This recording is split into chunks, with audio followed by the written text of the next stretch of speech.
মই এবাৰ জেলত সোমাইছিলোঁ।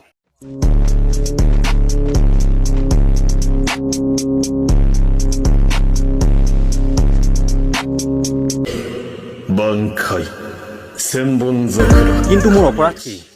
নমস্কাৰ, অন্য এটা ভিডিঅ'লৈ আপোনালোক সকলোকে পুনৰ স্বাগতম জনাইছোঁ। কাহিনী অকণমান দীঘলীয়া। মই তেতিয়া বিয়াখন পাতিলোঁ মানে এবছৰমানে হ'ল পতা। তাৰপিছত হ'ল কি, ঘৰখনত একমাত্ৰ ল'ৰা, মা দেউতা ইনকমতে খাই থাকোঁ। তাৰপিছত হ'ল কি, নতুনকৈ এজনী আনৰ ঘৰৰ পৰা বিয়া পাতি আনি থৈছোঁ যেতিয়া, তাকো মই দেখাবই লাগিব দিয়কচোন যে ময়ো তোক কিবা এটা কৰি খুৱাব পাৰিম বুলি। সেইকাৰণে মই কামলৈ গ'লোঁ। কাম হৈছিলে কি, আমাৰ শদিয়াতে বনি আছিলে তেতিয়া এখন মেডিকেলৰ ৱেইটিং হল এটা।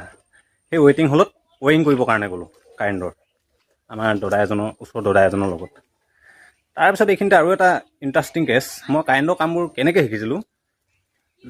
আমাৰ দাদা এজনে কাৰেণ্টৰ কাম কৰি ফুৰিছিলে খুব। তেখেতৰ এটা মোনা থাকে, তাতে হাল হাথিয়াৰ সোমাই থাকে। আৰু সৰুৰ পৰা দেখি আহিছোঁ, দাদাই যেতিয়া নেকি সেই বস্তুখিনি থৈ মেলি ক'ৰবালৈ মানে কেতিয়াবা ঘৰত নাথাকে, তেতিয়া মই সেই বস্তুখিনি উলিয়াই ওলোটাই টেষ্টিং মাৰি থাকোঁ। কোনোবা এবাৰত থু ফুটিও যায়, কোনোবা এবাৰত ধুনীয়াকৈ জ্বলি যায়। সেই তেনেকৈ আৰু শিকা কামবোৰ। সেই তাকে ভাবে ওচৰ চুবুৰীয়া কিছুমানে মাতে, ঐ আমুকা আছোন না, আমাৰ এই বাল্বটো অলপ নজ্বলা হৈছে, জ্বলাই দিবহি লাগে। কৈ খুটু খাটা কৰি মেলি বনাই মেলি থৈ আহোঁ। মইহে জানো মই কেনেকৈ শিকি থৈছোঁ কামটো। তাৰপিছত এইবিলাক বেলেগ কথা। তাৰপিছত কামত গ'লোঁ, মেডিকেলৰ কামৰ কাৰণে গ'লোঁ, ৱাৰিঙৰ কামৰ কাৰণে। তাতে হ'ল কি, কাম আছিলে কমচে কম 4-5 দিনৰ কাম কৰি আছোঁ ধুনীয়াকৈ। মাজতে হ'ল কি, দুজন মানে বিচাৰি আমাক পালেহি। আমাক বিচাৰিছে তাৰমানে দুজন মানে আমাক লৈ গৈ ডাইৰেক্ট ভৰাই দিলেগৈ জেলত মানে বেলেগ অপৰাধত নহয়, জেলৰ যিটো হল আছিলে, তাত কেইখনমান ফেন, কেইটামান বাল্ব নজ্বলা হৈ আছে, সেইখিনি বনাবৰ কাৰণে আমাক জেললৈ লৈ গ'ল। আৰু জেললৈ সোমাই যাওঁতে যিবিলাক গাৰ্ড, তেখেতলোকে ধুনীয়াকৈ চাইছে আমাৰ মোনাবিলাক কি আনিছে কি নানা, চেক টেক কৰি মেলি পঠিয়ালে। জেলত কাম কৰি থাকোঁতে মই ভাবিছোঁ মনে মনে, নহয় প্ৰথমে ভাবিছোঁ মই জেললৈ সোমাই যাওঁতে 4 ৰাউণ্ডটো ধুনীয়াকৈ চাইছোঁ ৱালখিনি, ওখ ৱালখিনি। মই যদি কিবা কাৰণত জেলত সোমাব লগা হয়, এই ৱালখিনি পাৰ হ'ব পাৰিম নে, সেই খাইহে ভাবিছোঁ। ধেমালি কৰিছোঁ, কিন্তু সঁচাকৈ ভাবিছিলোঁ মই দেই কথাটো সেইটো।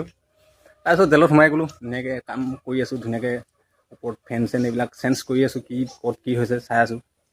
তাৰপিছত তেতিয়া মই মনতে এটা কথা ভাবি আছোঁ, তাত যিখিনি কৈদীখিনিক চাই কেনে, এইখিনি মানুহেতো সোমাওঁ বুলি এই জেলত সোমোৱা নাই, নিশ্চয় কিবা নহয় কিবা এটা অপৰাধ কৰিছে। কোনো এজন মানুহে কেতিয়াও কোনো কাৰণতে বিনা কাৰণত সেই জেলতটো সোমাব লগা নহয়, নিশ্চয় কিবা নহয় কিবা এটা কৰি থৈছে। আন নেলাগে কোনোবা কৈদী এজন যদি সোমাই আছে, মোৰে ধৰি লওক সোমাই আছে যদি, মই যদি লগ কৰিব যাওঁ, মোক কিন্তু সিমান ভিতৰলৈ সোমাই যাব নিদিয়ে।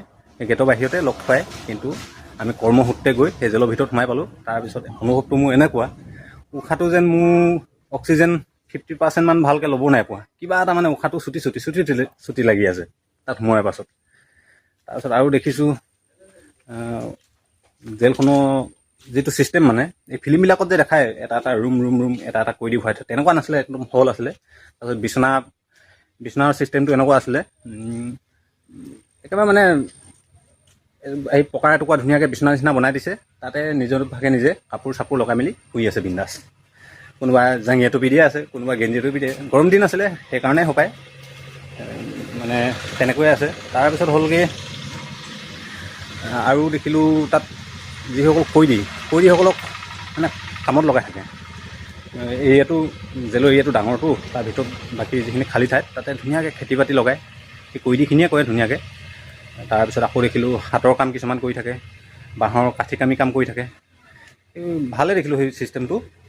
আৰু 2-এজন দেখিছোঁ মই, মানে আমাৰ গাঁৱৰে 2-এজন কেতিয়াবা যদি সোমাইছেতো জেলত, তাৰপিছত সোমাই আহি কিনে সিহঁতে মানে কিবা এটা বিদ্যা এটা শিকি আহে, কাঠি কামিয়ে হওক, কিবা নহয় কিবা এটা মানে শিকি আহে। সেইটো এটা ভালে লাগিলে বাৰু। তাৰপিছত আৰু লাহে লাহে কামটো শেষ হৈ আহি আছে। তাৰপিছত যেতিয়া ওলাইছোঁ বাহিৰলৈ, তেতিয়াহে যেন দীঘলকৈ উশাহটো লৈছোঁ আৰু অক্সিজেন বেছিকৈ পোৱা নিচিনা অনুভৱ হৈছে। আৰু আপোনালোককো কৈছোঁ, এনেকুৱা কোনো এটা কাৰণত যাতে সেনেকুৱা জেলত সোমাব লগা নহওক, কোনো এটা অপৰাধত লিপ্ত নহওক, 10 বাৰ ভাবক এনেকুৱা এটা অপৰাধ কৰিবলৈ। কাৰণ কেলৈ তাত সোমোৱাৰ লগে লগে জীৱনটো এটা অংশ মানে হেৰুৱাই পেলোৱা নিচিনা হয়। কাৰণ কাৰোবাৰ আণ্ডাৰত আপুনি থাকিব লগা হয়, কোনোবাই আপোনাক যেন পাছফালৰ পৰা ধৰি থৈছে, আপুনি কৰোঁ বুলি ক'লে কোনোবা এটা কাম কৰিব নোৱাৰে, খাওঁ বুলি ক'লে খাব নোৱাৰে যিকোনো এটা বস্তু, তেনেকুৱা আৰু। সেইকাৰণে কৈছোঁ আপোনালোককো মোৰ ফালৰ পৰা অনুৰোধ, আপোনালোকেও যাতে কোনো ধৰণৰ অপৰাধত লিপ্ত নহওক। আৰু এইখিনিতে এটা কথা মনত পৰিছে, আজিৰ তাৰিখত দেখিছে আৰু আমাৰ সমাজখনেই হওক বা অঞ্চলবোৰেই হওক কিমান অপৰাধে বিয়পি পৰিছে, সেইবোৰকো অকণমান চকু কাণ দিয়ক, যাতে তেনেকুৱা এটা কোনো ডাঙৰ ঘটনা সংঘটিত নহওক যিয়ে জেল খাব লগা হৈছে বা হওক। সেয়াই আৰু এটা কথা, আমাৰ হেৰিত পৃথিৱীৰ ভিতৰতে এনেকুৱা এখন দেশ আছে যিখন দেশত নেকি আজিলৈকে জেল নাই। জানেনে সেইখন দেশৰ নাম? সেইখন দেশৰ নাম হৈছে নেডাৰলেণ্ড। আজিলৈকে সেই দেশত জেলেই নাই। হয়তো সেইখন দেশত অপৰাধ বহুত কম, সেইকাৰণে আজিলৈকে জেল বনাবলগীয়া হোৱাই নাই। সেইবিলাক হৈছে আমাৰ আৰ্হি।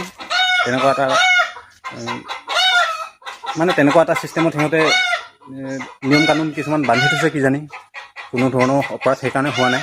সেয়াই আৰু আপোনালোকৰ ওচৰত এই পটককৈ জনাবলৈ মন গ'ল। মই জেলত কৰ্মসূত্ৰে গৈ সোমাই যি অনুভৱ তাকে আপোনালোকৰ ওচৰত জনালোঁ। কেনেকুৱা বোলে কমেণ্ট কৰি জনাব।